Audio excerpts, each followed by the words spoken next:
Hello, my name is Kathy Robbins. I am a national board member of the Association of Continuity Professionals and the director of its Office of Public Affairs. I want to welcome you today to a series of engaging interviews with resiliency partners, experts, fellow members of ACP. Today, I would like to welcome two members of one of our most active partners and sponsors in ACP, and one person in particular who has been a long-standing member of the Association of Continuity Professionals. So I'd like to welcome Pat Kinane. He's the Vice President of Global Enterprise Solutions at Early Alert. And also with Early Alert is Brian Urbancic, a guy with the coolest job title ever, Environmental Prediction Director and Chief Meteorologist. So welcome, gentlemen, today to our first series of interviews. So Brian, I know you posted an ACP webinar on May 22nd that was very well attended from what I understand. I also had an opportunity to take part in that and really enjoyed it. So congratulations to you all on that. So along those same lines, we're all expecting you to stare into your crystal ball and tell us what you have in store for us this upcoming hurricane season, right? So all joking aside, I've been in the resiliency industry for over 20 years now, but doesn't it seem as though tropical storms and hurricanes are no longer isolated to just the Atlantic and Gulf Coast? Tell us more about the trends that you're seeing and what we have to look forward to this year. That's a phenomenal question and a great notice on your part for sure. So we've seen really over the past years, a lot of these storms begin to kind of intensify pretty rapidly, within a moment's notice. And we'll kind of look back at last year's season, specifically with Milton, went under a pretty unprecedented rapid intensification cycle in the central Gulf of almost central Gulf, and definitely broke some records with that one storm for sure.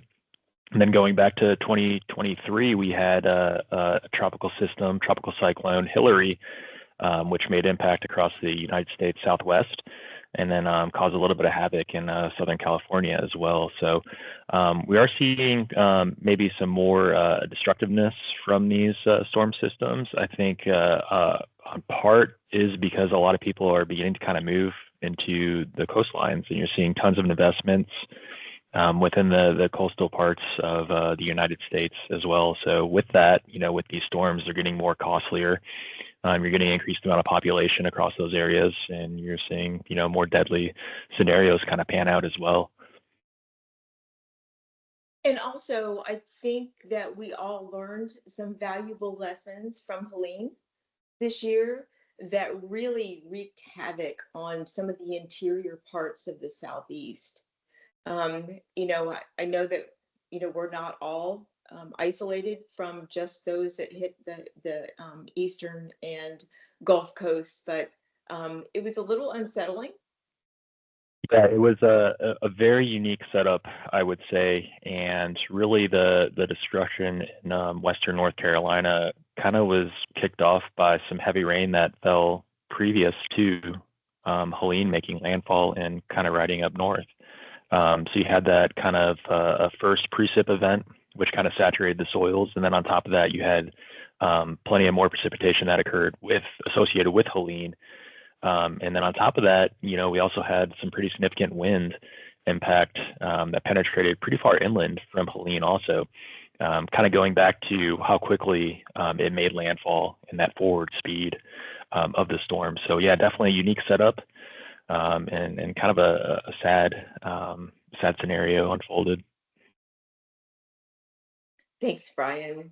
So there have been a number of improvements in forecasting science, the most recent from the National Weather Service.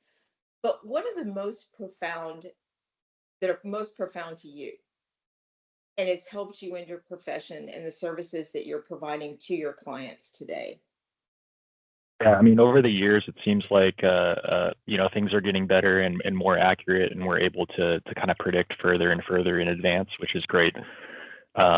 Some of the most significant, I would say, developments, one being artificial intelligence and machine learning.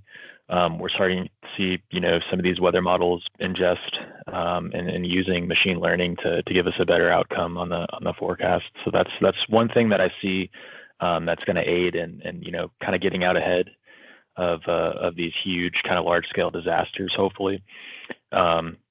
On top of that, over the years, we're starting to get better ingestion of real-time data as well, which is extremely helpful to kind of verify, initialize, and then re-verify the models as well. So with it in situ data, we're kicked off hurricane season here a couple of days ago. You got hurricane hunters that are flying in the middle of the storms, dropping Robinsons in the middle of these storms, collecting real in situ data, which is extremely helpful for hurricane forecasting and tropical cyclone forecasting. So more of that is certainly helping. And I will say also with the hurricane hunters, they're starting to increase the amount of research going into the atmospheric river phenomenon across the West Coast, where they're intercepting those storms as well and getting great data, which is then improving the models and improving the forecast outcomes for weather. Great information. So what are some of the characteristics that you see in your clients today who, in your opinion, have strong resilience programs? Yeah, I'll take that, Brian. Sorry about that. There's a bunch of things, but really, if I think about some key factors, having a positive outlook. Obviously, we know there's two ways of looking at a thing, of any event, positive or negative. So just remaining positive. That's what we see in a lot of our clients. Be a proactive problem solver, meaning, if there's always going to be a problem and you don't know what that problem is going to be. So if you're going to come to your leader, come with a solution. Listening skills. It's definitely a key characteristic. You got to listen to your peers. You got to listen to different groups, just so you just have multiple solutions. And being a leader, that's very important. Another thing to learn from difficult experiences, look at the past, right? The past was then, the future near, and the present's now. So really look at those past experiences. Seek help. Put your hand up, right? There's a lot of times where, your peers, your leaders are afraid to ask that big question. I don't have the solution, and what do I need to do? So don't be afraid.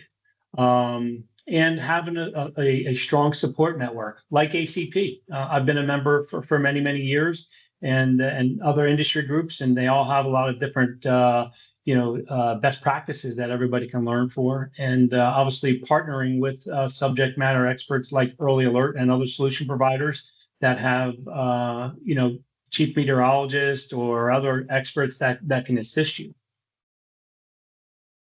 Great information, Pat. So Pat, Thank you, Gabby.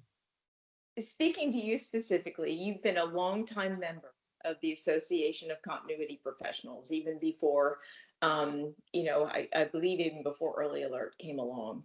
But now that you're an active partner with us, we know you saw value as being, an individual member for many years. But how has your membership and then partnership with ACP benefited Early Alert? It's personal and professional. I've been a member. I think it's coming up close to 9 or 10 years. Really, I gained a lot of knowledge and friendships through ACP. There's so many different members. There's so many different chapters. When I travel, it's me and Early Alert. I travel with peers.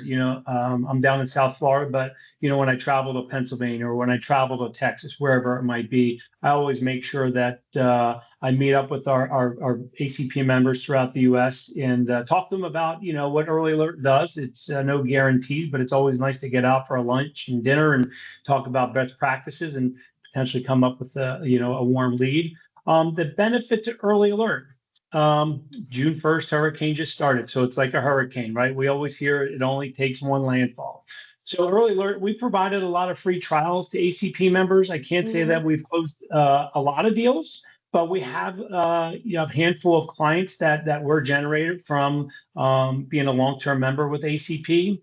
So Kathy, I'd say overall the partnership The membership has been great to both myself and Early Alert. I do recommend ACP to other solution providers.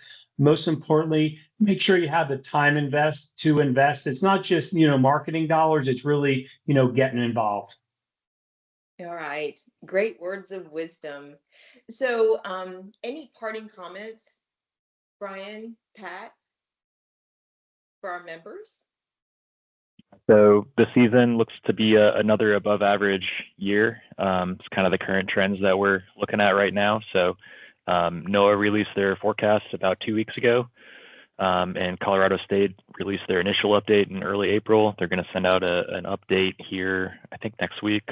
So we'll see what that outlook looks like. But yeah, buckle up. Could be another busy one.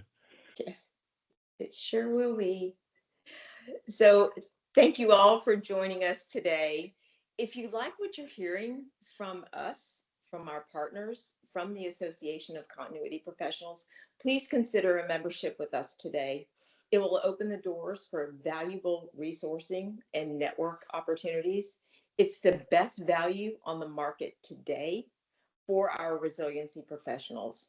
So you can follow us on LinkedIn at Association of Continuity Professionals, or visit our website at www.acp-international.com. Thanks for joining today.